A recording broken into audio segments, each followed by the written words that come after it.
এই শেখ হাসিনার শাসন আমাদেরকে স্মরণ করিয়ে দেয় ইয়াহিয়া খানের 9 মাসের শাসনের কথা।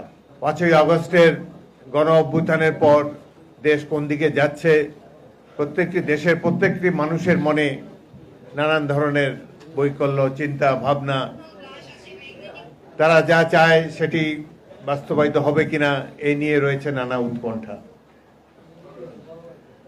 17টি বছর আমরা স্বৈরাচার হাসিনার আমলে নানাভাবে নির্যাতিত হয়েছি। প্রতিদিন টেলিভিশন খুললে দেখবেন আয়নাঘরের কাহিনী, কিভাবে গুম হয়েছে পরিবারের পর পরিবার, কিভাবে বাবা মাকে না জানিয়ে ছাত্ররা রাজপথে এসে গুলির শিকার হয়েছে, কিভাবে হেলিকপ্টার থেকে গুলি করে শিশুদেরকে হত্যা করা হয়েছে। অবর্ণনীয় এক কাহিনী। এরকম বাংলাদেশ যে কখনো হবে আমরা চিন্তা করি নাই। এই শেখ হাসিনার শাসন আমাদেরকে স্মরণ করিয়ে দেয় ইয়াহিয়া খানের 9 মাসের শাসনের কথা। তার আগেও বিভিন্ন সময়ে নির্যাতিত হয়েছি আমরা।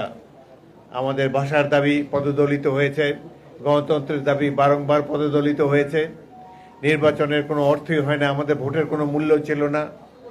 নানাভাবে বাংলাদেশের মানুষ দিনের পর দিন, বছরের পর বছর সংগ্রাম করে এসেছে।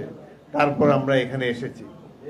অবশেষে ইতিহাসের নিষ্ঠুরতম শাসক শেখ হাসিনার অত্যাচার নিপীড়নে সারা দেশে যখন মানুষ কম্পমান, আল্লাহর আরশ কেঁপে উঠেছে নির্যাতিত মানুষের ফরিয়াদে, তখন একসময় আল্লাহর রহমতে এই দুঃশাসনের হাত থেকে আমরা মুক্তি পেয়েছি। আমি কৃতজ্ঞতা জানাতে চাই ছাত্র, তরুণ এবং তাদের অভিভাবকদেরকে, যারা রাজনীতি না করলেও এই শেখ হাসিনাকে পদদলিত করার জন্যে, তার এই দুঃশাসনের অবসান ঘটাবার জন্যে যারা রাজপথে নেমে এসেছিলেন, অকুত ভয়ে হাসিনার এই সঙ্গিনের মোকাবেলা করেছেন।